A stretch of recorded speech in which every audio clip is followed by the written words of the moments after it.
The supply truck hit another pothole, and David gripped the dashboard to keep from smashing his head against the roof. Ashara's roads were more suggestion than reality, carved into cliff sides that overlooked valleys filled with volcanic steam. He had been delivering food and medical supplies to the Draken settlements for 3 months now, and every trip felt like gambling with gravity. His Draken liaison, a scaled warrior named Vorin, sat beside him with wings folded tight against the cramped cabin. The alien's golden eyes tracked the cliff edge with casual indifference. Death didn't seem to bother the Draken much. They were apex predators on a world that tried to kill everything soft. "Your vehicle is pathetic," Vorin rumbled, his voice like stones grinding together. "We could fly this distance in minutes, and I'd fall to my death in seconds," David said, steering around a chunk of volcanic rock. "Not all of us have wings." Vorin snorted, small flames flickering from his nostrils. It was the Draken equivalent of a laugh. David had learned to read these gestures. The Draken respected strength, directness, and the ability to survive. Everything else was weakness. The settlement appeared ahead, built into the cliff face like a stone honeycomb. Draken architecture defied human logic. No stairs, no ramps, just platforms connected by open air. The residents simply flew between them, their massive wings catching thermal updrafts from the volcanic vent below. David parked near the landing platform and started unloading crates. The Draken didn't thank him. They never did. Accepting help from outsiders was shameful enough without adding gratitude. But they needed the supplies. A drought had killed their primary food source, and pride didn't fill empty stomachs. Children watched from the platforms above. Young Draken with scales still soft and wings too small for flight. They clicked and chirped at each other, their language a mix of sounds David's throat couldn't produce. One of them, a small female with copper-colored scales, waved a clawed hand at him. David waved back. Children were children, regardless of species. The ground moved at IT wasn't much at first, just a tremor that rattled the truck's windows. Vorin's head snapped up, wings spreading instinctively. The Draken on the platforms froze, their predator instincts screaming danger. Then the world broke apart.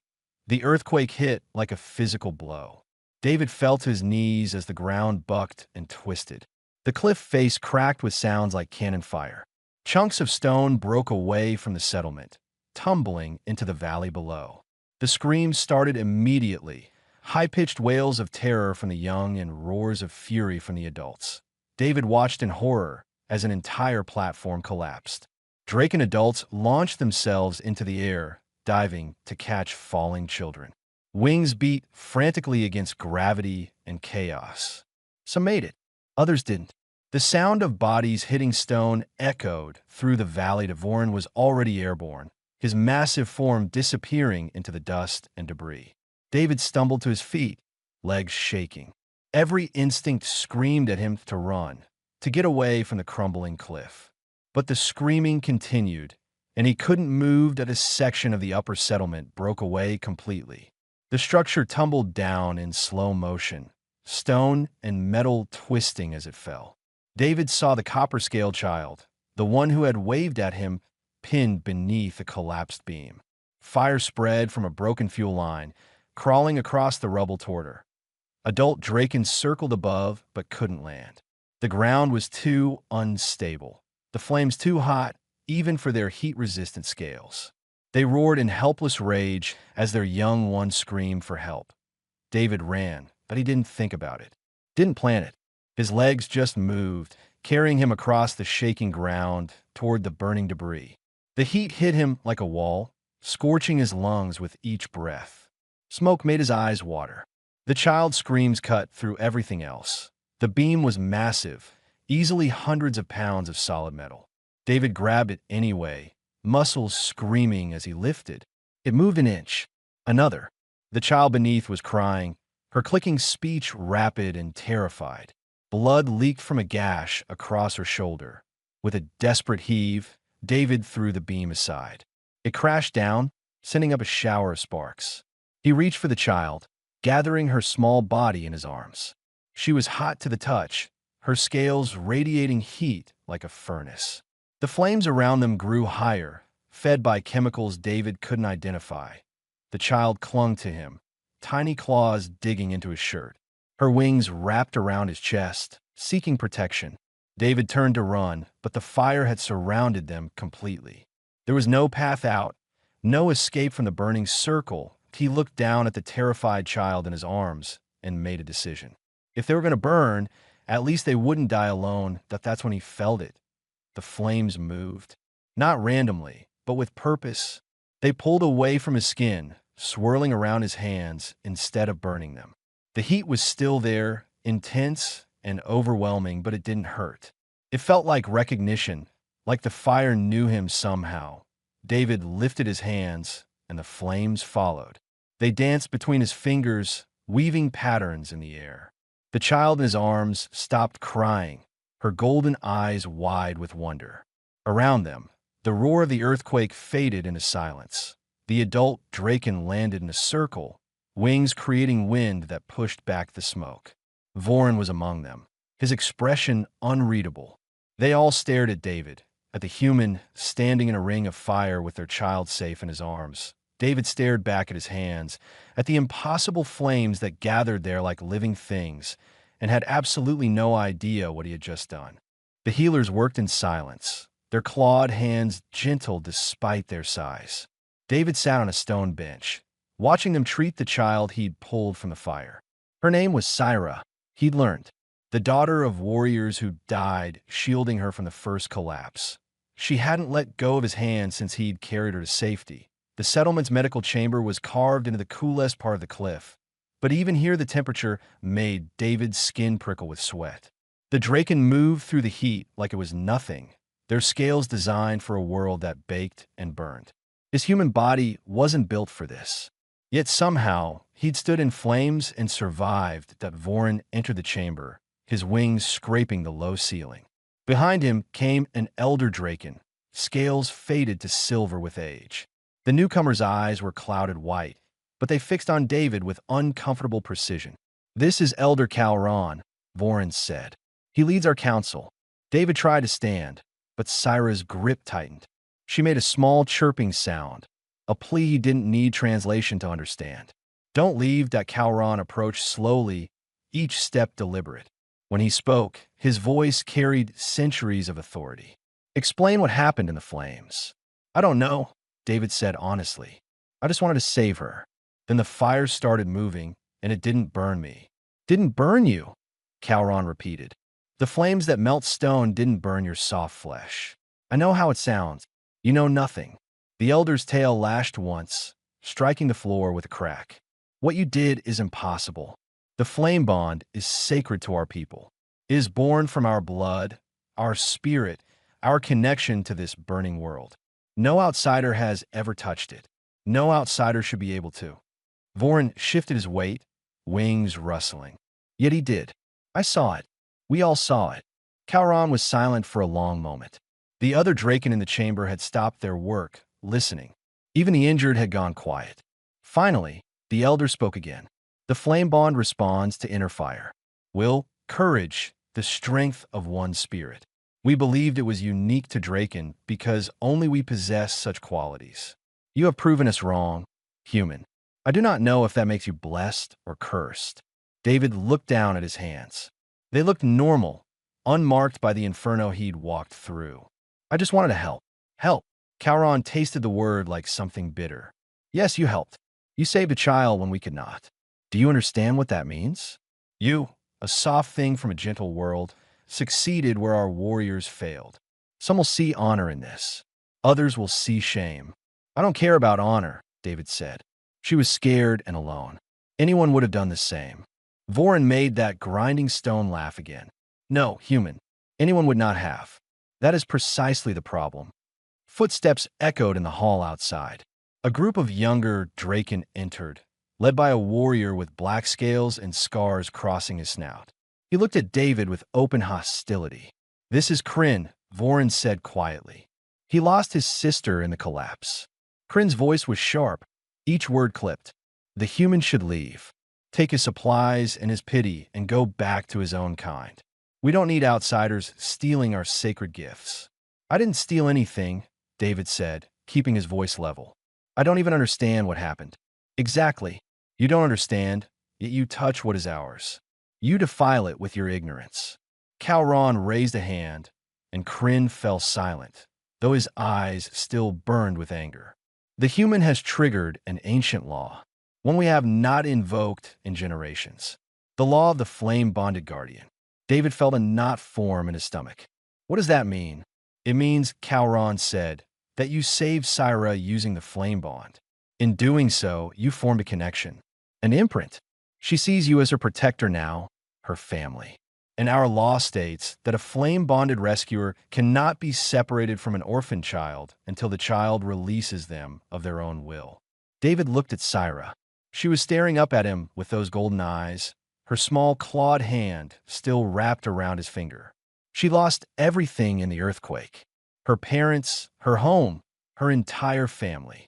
And now the only stability she had was a strange human who didn't belong here. How long does that usually take, he asked. Days, weeks, sometimes years. Calron's expression was unreadable. The child decides. Until then, you are bound to her care. Then I'll stay, David said. The words came easily, without thought. If she needs me, I'll stay. Kryn snarled. You would live among us? Pretend to be Draken? I would keep a child safe. That's all. You don't understand our ways. Our language. Our honor. You'll fail, and she'll suffer for it. Maybe, David admitted, but I'll try anyway. Vorin stepped between them before Kryn could respond. The law is clear. The human stays until the child releases him. Those who disagree can challenge the council's decision through proper channels. Kryn's wings flared, but he backed down.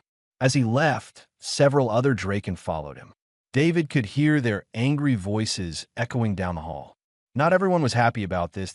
Calron watched them go, then turned back to David. You have courage, human. Foolish courage, perhaps, but courage nonetheless. You'll need it. Many of my people see you as a thief. They'll make your life difficult. I've had difficult jobs before. Have you ever been a parent? The question caught David off guard. No. Then you have no idea what you've committed to. Calron moved toward the exit, then paused. Syra's parents were good people. Strong, honorable, devoted. They died as warriors should, protecting their young. Now she is only you. A strange, soft alien who barely survived his first fire. Don't make me regret allowing this.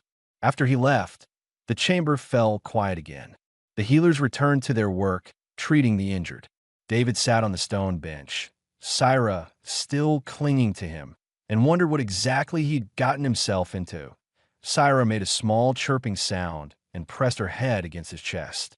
Despite the heat of her scales, despite the strangeness of everything, David felt something settle in his heart. This child had lost everything. If she needed him, then he would be what she needed, even if he had no idea how. Living among the Draken was like trying to survive on the surface of the sun. David's new quarters, a small chamber carved into the rebuilt settlement, radiated heat that made sleep nearly impossible.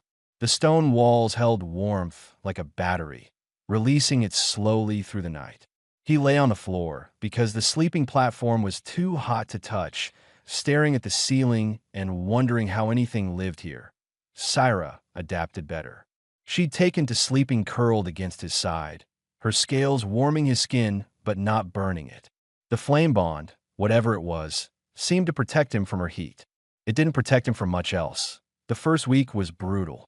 Draken food was served at temperatures that would char human meat. David survived on the supplies from his truck and whatever he could cool down enough to eat.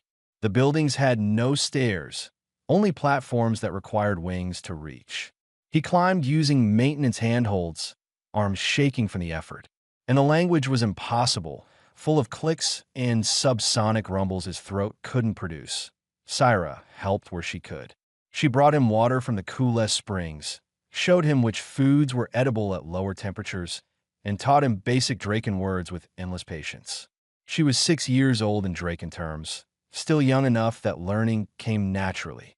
No, she chirped, tapping his throat with one small claw. Sound comes from here, not mouth. David tried again, attempting the word for water. What came out sounded like a dying cat. Syra clicked with laughter, a sound like pebbles in a stream. It was the first time he'd heard her laugh since the earthquake. The sound made the burns on his fingers from touching a too-hot door handle worth it. Other Draken were less patient. Kryn and his followers made their displeasure clear. They muttered when David passed, their words too fast for him to catch, but the meaning obvious. Some refused to acknowledge his presence at all, looking through him like he was invisible, but there were others. Young warriors who nodded respectfully when he climbed the platforms without complaint. Elders who watched his struggles with Syra and made approving rumbles. Slowly, grudgingly, a few began to accept his presence that Vorin became an unlikely teacher. The warrior appeared one morning as David was attempting to reach an upper platform, sweat pouring down his face. "You climb like prey," Vorin observed. "I don't have wings," David gasped, pulling himself up another foot. "No, but you have the flame bond. Use it. How does fire help me climb?" Vorin landed beside him with casual grace. "Fire is what made visible. It responds to your intention. You prove this when you save the child. Now prove you can learn." The lessons began that day. Vorin taught him to sense heat sources, to feel the warmth of thermal currents that the Draken used for flight. David couldn't fly, but he could find the hottest handholds, the ones that had absorbed the most sun. He learned to call small flames to his palms, using them for light in the dark tunnels. It wasn't much, but it was progress. The real breakthrough came 3 weeks after the earthquake. David was practicing flame calling when his hand brushed against Syra's scales. The fire jumped from his palm to her wing, running along the membrane like liquid light. Syra gasped, then laughed as the flames danced across her scales without burning. Again, she chirped, wings spread wide. They spent the afternoon playing with fire. David learned he could share his flame bond with her, passing heat back and forth like a game of catch. It was the first time since her parents died that Syra looked truly happy that Calron found them that evening, flames still flickering between their joined hands.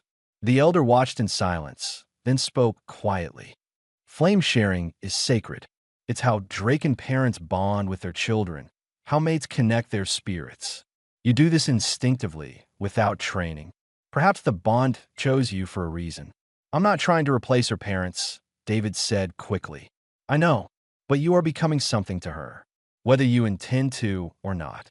Calron settled onto a nearby rock, his old bones creaking. "Tell me, human, why did you stay? You could have left when the other relief workers departed. No one would have blamed you." David looked at Syra, who was making the flames spin in spirals. "She needed someone, and I promised. Promises are easy to make. Keeping them isn't. But that's what makes them matter." Calron made a thoughtful sound. "The Draken respect strength, David. We always have. But we've been wrong about what strength means. We thought it was about fire and wings and the ability to dominate. You've shown us something different. Strength can be staying when leaving would be easier. Caring for someone weaker than yourself. Keeping promises even when they cost you.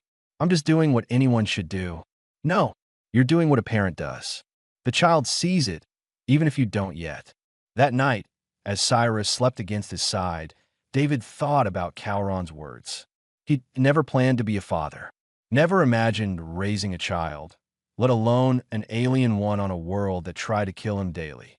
But life rarely went according to plan. Cyrus stirred, making small distress sounds. A nightmare, probably. She had them often, reliving the earthquake and the loss of her family. David gently stroked her head, careful of the small horns beginning to grow there. "It's okay," he whispered. "I'm here. You're safe." The flames around his hands pulsed softly, casting warm light across the chamber. Syra's breathing steadied, her nightmares fading. She pressed closer to him, seeking comfort in the only family she had left. Outside, the settlement slept. Somewhere in the darkness, Kryn and his followers plotted ways to remove the human from their midst. In the council chambers, elders debated what David's presence meant for their future. And across the galaxy, officials demanded explanations for why a relief worker refused to come home. But in this small chamber, none of that mattered. There was only a man and a child, bound by flames and promises, learning to be a family against all odds. David closed his eyes and let the heat of the world wash over him. Tomorrow would bring new challenges. Tonight, he had a daughter to protect, even if neither of them fully understood what that meant yet. The summons came at dawn, delivered by a scarred warrior David didn't recognize. Calron wanted him in the council chambers immediately. The tone suggested this wasn't optional. Syra was still sleeping, curled in a nest of warm blankets she'd learned to tolerate for his sake. David left her with Voron's mate, a gentle-scaled female named Lyra who'd become something like an aunt to the child. The council chamber was packed. Every elder and warrior leader had gathered, their expressions ranging from curious to hostile. Kryn stood near the front, arms crossed and wings half spread in aggressive display. Calron waited until David reached the center of the chamber before speaking. David Chun, you have lived among us for 2 months. In that time, you've demonstrated abilities no outsider should possess. You've bonded with one of our children, and you've caused division among our people. David kept his voice steady. I never intended to cause problems. Intention matters less than result. Calron gestured to Kryn. There are those who believe your presence here is an insult to our traditions. They've invoked their right to challenge. Kryn stepped forward, his voice carrying through the chamber. I challenge David Chun to prove his worth through the trial of ascending fire. If he succeeds, I will accept his guardianship of Syra and acknowledge his right to live among us. If he fails, he must leave Ashera forever and break all bonds with our people. David's stomach dropped. He heard about the trial. Every young Draken underwent it as a rite of passage into adulthood. The mortality rate was somewhere around 30%. For a human without wings, it would be suicide. I don't have to prove anything to you, David said. No, but you do have to prove something to us. Calron's gaze swept the chamber. Many here doubt that a human can truly protect a Draken child. They see you as weak, dependent, unsuited to our ways. If you want to remain Syra's guardian, you must show them otherwise. And if I refuse, then the council will vote on whether to allow you to stay. I suspect the vote would not favor you. David looked around the chamber. Too many hostile faces. Too many warriors who saw him as an outsider, a thief of sacred traditions. Even those who'd shown him kindness looked uncertain. When? He asked. 3 days, Kryn said with evident satisfaction. The firestorms begin their peak cycle then. You'll climb the sacred peaks with this season's initiates. Reach the summit, walk through the final flame, and you'll have earned your place. Fall, and you won't trouble us again. The next 3 days blurred together. Voron trained David with desperate intensity, teaching him everything he could about reading thermal currents, sensing stable ground, and using the flame bond to protect himself. It wasn't enough. They both knew it. Syra didn't understand why David couldn't spend time with her. She'd become clingy since the earthquake, afraid that everyone she cared about would disappear. Lyra tried to explain, but the concept of the trial was beyond a child's comprehension. The night before the climb, David found Syra crying in her sleeping nest. You're leaving, she said, the words distorted by her accent, but heartbreakingly clear. I have to do something first. Then I'll come back. Everyone says they'll come back. Then they don't. David pulled her close, ignoring the heat of her scales. I promised I'd stay with you, remember? I keep my promises. Syra reached under her sleeping blanket and pulled out something small. A scale, copper-colored and gleaming. This was my mother's. She gave it to me before the rocks fell. She said it would keep me safe. You should keep it then. No. Syra pressed the scale into his hand. You keep it. Bring it back to me. David looked at the small scale, still warm from Syra's body heat. It was a child's gesture, giving away her most precious possession to ensure his return. His throat tightened. I'll bring it back, he whispered. I promise. The trial began before sunrise. David joined 7 young Draken at the base of the sacred peaks. They were all bigger than him, stronger, with wings that could catch them if they fell. They looked at him with a mixture of pity and confusion. The climb started in darkness. Volcanic glass made the path treacherous, sharp enough to cut through David's gloves. The young Draken used their wings for balance, gliding over dangerous sections. David had to navigate every deadly inch on foot. The first flame geyser erupted an hour into the climb. Superheated steam and fire burst from a vent with enough force to cook flesh instantly. The Draken soared over it. David had to time his crossing, running through the gap between eruptions. The heat seared his lungs, even through his breathing mask. By midday, two of the young Draken had turned back. The climb was too much, the heat too intense. David kept going, using everything Vorin had taught him. He sensed the stable handholds by their temperature. He called small flames to light his path through smoke-filled passages. He pushed his body past exhaustion into something like trance. Point one of the initiates fell. A young male whose wing caught a thermal current wrong. He plunged toward the lava flows below, screaming. David watched in horror as the Draken's companions dove after him, barely catching him in time. They made it to the third peak by evening. David's hands were bloody, his clothes scorched, his body shaking from exhaustion. 3 initiates remained, watching him with newfound respect. "You should have died hours ago," one of them said. Her name was Sora, her scales deep green. "Why do you keep climbing?" David pulled out Syra's scale. "I made a promise to a child. That means something." Sora tilted her head, a gesture of acknowledgement. "Perhaps you are not as weak as we believed." The final peak loomed above them, shrouded in smoke and flame. The test waited at its summit. A wall of pure fire, fed by volcanic vents and burning hotter than anything David had survived before. Walking through it was the final requirement. They climbed through the night. David's flame bond was the only thing keeping him alive now, protecting him from heat that should have killed him. He could feel it growing stronger with each step, responding to his desperation. Dawn broke as they reached the summit.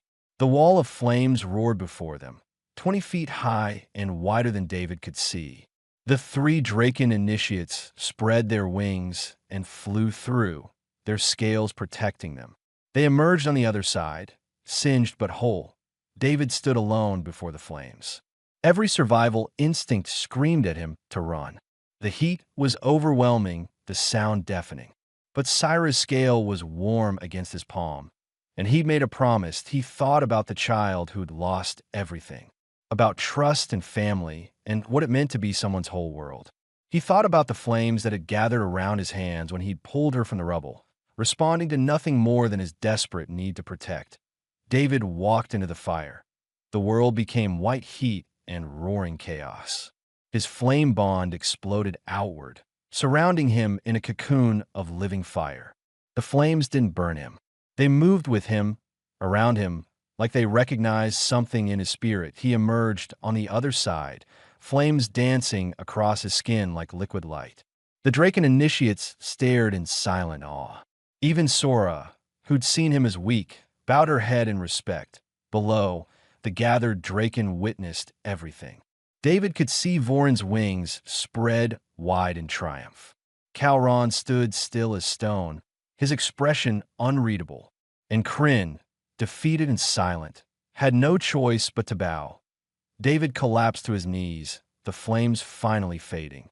His body screamed in protest, but he'd done it. He'd survived the impossible. Now he could go home to his daughter. 6 months after the trial, David had stopped thinking of himself as human. Not entirely, at least. He was something new now, caught between 2 worlds and belonging fully to neither. But Syra didn't care about categories. She just cared that he came home every night. The settlement had changed. Word of the human who walked through fire had spread across Ashera and beyond.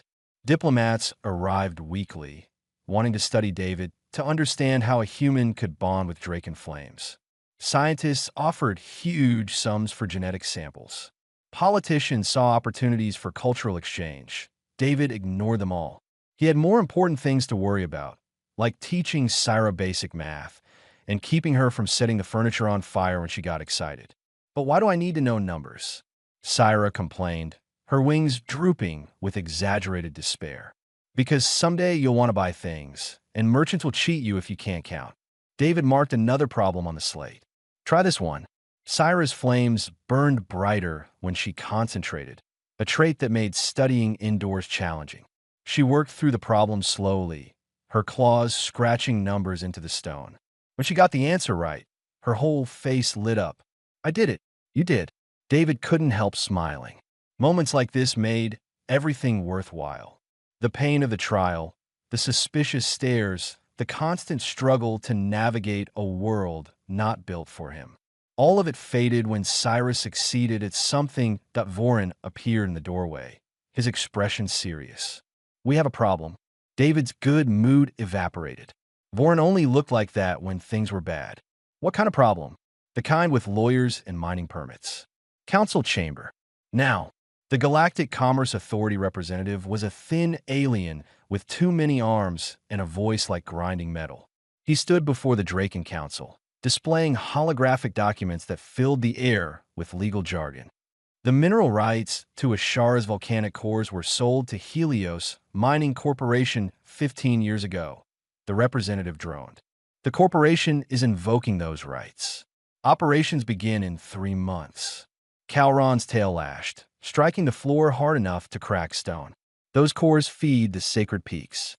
Mining them will destroy everything we hold holy. The contract predates your cultural designation. Legally, Helios has every right to proceed. We'll fight this, Vorin growled. Other warriors rumbled agreement, flames flickering from their nostrils. The representative didn't flinch. Fighting will accomplish nothing. The law is clear. David studied the holographic contracts, his mind racing. He'd learned to read galactic standard during his time here, driven by necessity. The legal language was dense, but the core was simple. Helios owned the rights to everything beneath the surface. The Draken owned only what sat on top. What about cultural heritage protections? David asked. The representative turned his multiple eyes toward David. You're the human, the flame walker. I'm asking about legal protections for sacred sites. Cultural heritage laws require proof that a site has universal significance, not just local importance. The Draken religion is specific to this species. That doesn't qualify. An idea sparked in David's mind. Dangerous, probably stupid, but possible. What if the sacred peaks weren't just Draken sacred? What if other species could demonstrate flame bonding? The chamber went silent. Calron's eyes narrowed. Explain. I flame bonded. I'm human. That proves the ability isn't limited to Draken biology. What if I could teach others? Show that the sacred peaks enable a universal spiritual experience. That's impossible, Kryn said from the back. He'd been quiet since the trial, his opposition muted, but never gone. The flame bond is ours. It was yours, David corrected. I changed that. Maybe I can do it again. The representative clicked his mandibles skeptically. Even if you could teach others, Helios has political backing. They'll challenge any designation change. Let them challenge. It'll buy us time. Calron stood, his presence commanding silence. This is a risk. Opening our sacred traditions to outsiders could destroy what makes them meaningful. Mining will definitely destroy them, David said quietly. This gives us a chance. The vote was close, but it passed. David had 3 months to prove that flame bonding could be taught, that the sacred peaks held universal significance. 3 months to save the only home Syra had ever known. He started with the other relief workers. Most had left after the earthquake, but a few remained, drawn by curiosity about David's transformation. 5 humans agreed to try learning flame walking. The training was brutal. David taught them everything Vorin had taught him, about sensing heat, channeling will, letting fire respond to intention rather than fear. Most failed. Their minds couldn't accept that flames wouldn't burn them, and fear made the bond impossible. But 2 succeeded. A medic named Sarah and an engineer named Robert learned to call flames to their hands. Their bonds were weak compared to David's, but they existed. That was enough. Next came other species. A crystalline alien who could channel heat through her body structure. A methane breather who experienced flames as cooling rather than warming. A collective consciousness that bonded as a group mind. Different species, different approaches, all finding their own paths to the flame. The demonstrations began. David led groups up the sacred peaks, showing diplomats and scientists how flame bonding transcended biology. The media covered it obsessively. Human shares sacred fire became a galactic headline. Helios responded with lawyers and bribes and political pressure. They hired expert witnesses who claimed David's demonstrations were tricks, that true flame bonding was impossible for non-Draken. The corporation had invested billions in mining equipment. They weren't backing down. Then the threat started. Anonymous messages warning David to stop interfering. Equipment sabotaged at the settlement. One of his human students found dead in what officials called an accident. Syra felt the tension. She clung closer at night, her nightmares returning. "Are the bad people coming?" she asked one evening. "I won't let anyone hurt you," David promised. "But what if they hurt you?" He didn't have an answer for that. The council convened to discuss security. Vorin argued for increased patrols. Kryn, surprisingly, suggested moving the children to safer locations. Even he could see that Helios wouldn't stop at legal challenges. "They're going to take it by force," David said. "All this legal maneuvering is just delay. They're positioning assets for an assault. Then we prepare for war," Calron said grimly. David looked around the chamber at the warriors ready to fight, at the elders determined to protect their home. He thought about Syra, about all the children who'd already lost so much, about what it meant to be a parent, a guardian, someone who stood between danger and those who couldn't protect themselves. "If they want to fight," he said quietly, "we'll give them one. But we do it smart. We make them face the galaxy's judgment, not just ours." Plans were made. Defensive positions established. Evacuation routes prepared. And through it all, David continued training anyone willing to learn flame walking. Because if enough species could demonstrate the bond, Helios would have to face the political consequences of destroying something truly universal. 2 weeks before the mining deadline, Helios ships appeared in orbit. Not mining vessels, military contractors, armed and ready. Vorin found David watching the sky, Syra asleep against his shoulder. "It's happening. I know. You could leave. Take Syra somewhere safe. No one would blame you." David looked at the sleeping child, at her small claws gripping his shirt even in sleep. "She already lost one home. I won't let her lose another. You might die defending it. Then I'll die keeping my promise." David stood, careful not to wake Syra. That's what parents do. The first shot fired 3 days later.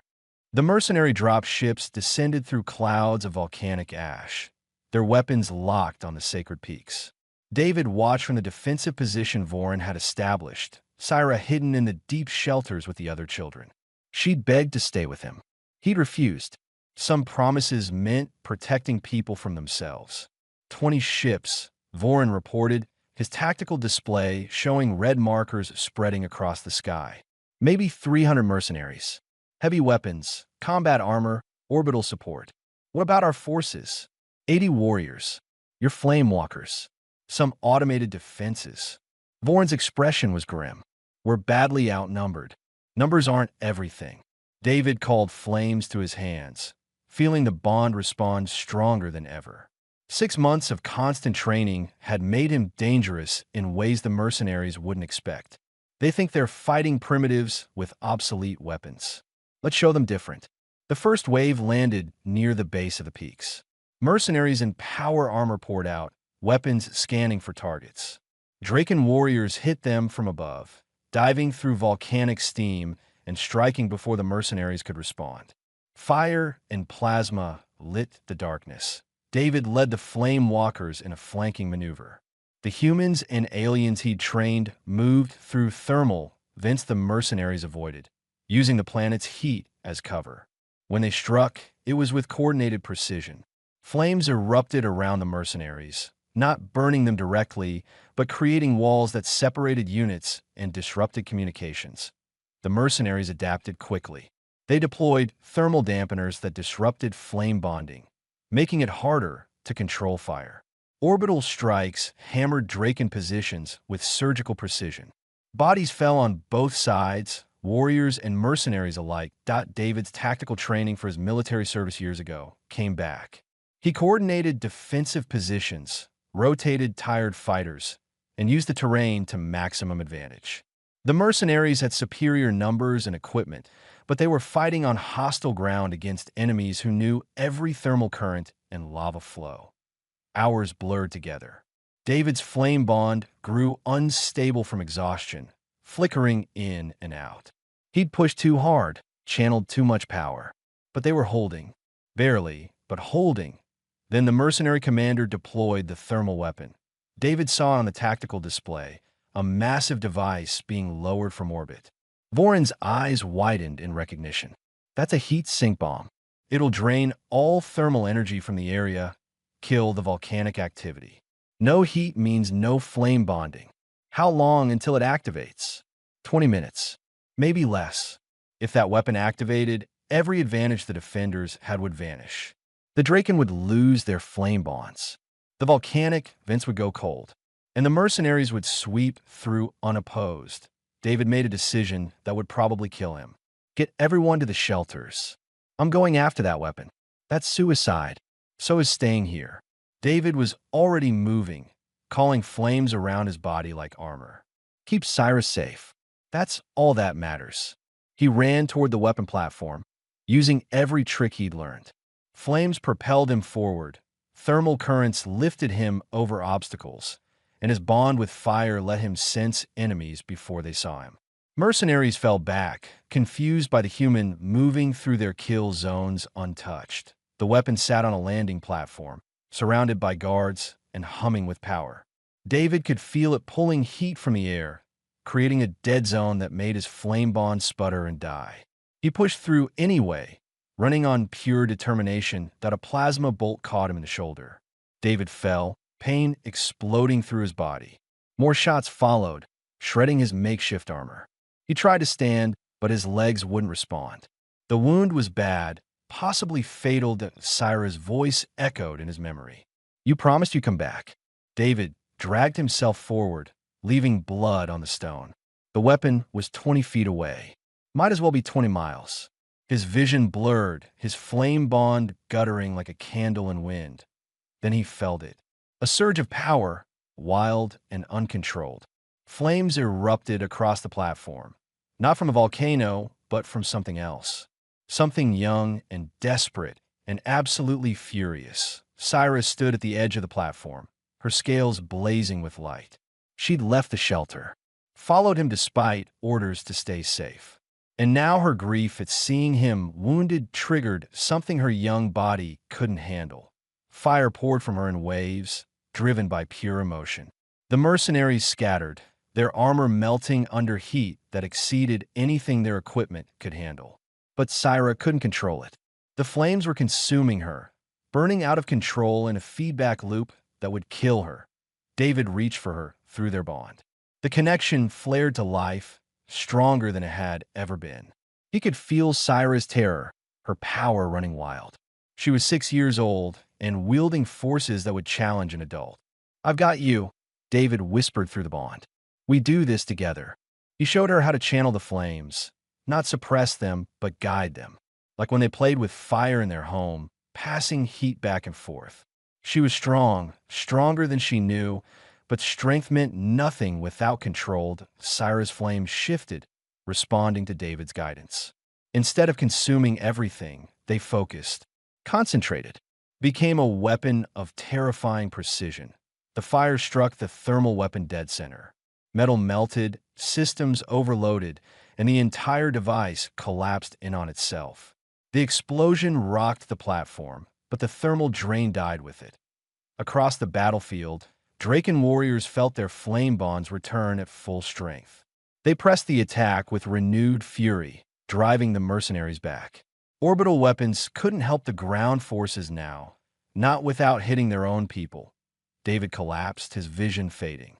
He'd done it. They'd done it. Cyrus and him together. The child was crying, her small body shaking as she pressed against him. Don't leave. Please don't leave. Never, David managed. I promised, remember? Consciousness left him then, but he felt Cyrus' warmth against his chest and knew she was safe. That he woke in the medical chamber, his shoulder wrapped in Draken healing gel. Cyrus was asleep beside him, her small hand wrapped around his finger. Vorin stood guard nearby, his expression relieved. How long? David's voice was rough. 3 days. You nearly died. Vorin gestured to the viewport. The battle's over. Helios withdrew when footage of their attack spread across the galaxy.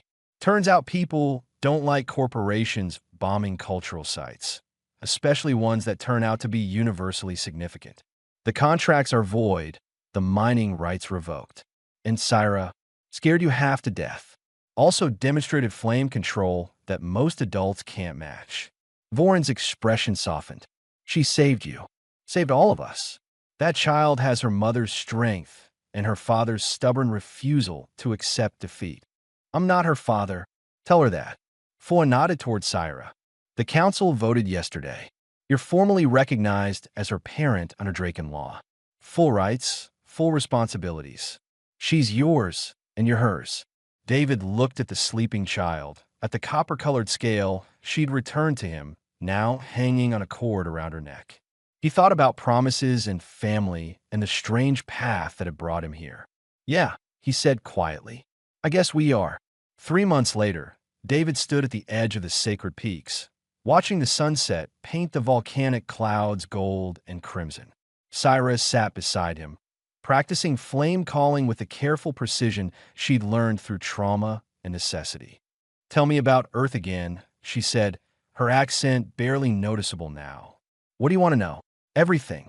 I want to see where my father comes from. David smiled. She'd started calling him that a month ago, tentatively at first, then with increasing confidence. He cried the first time, though he'd try to hide it. Someday we'll visit, he promised.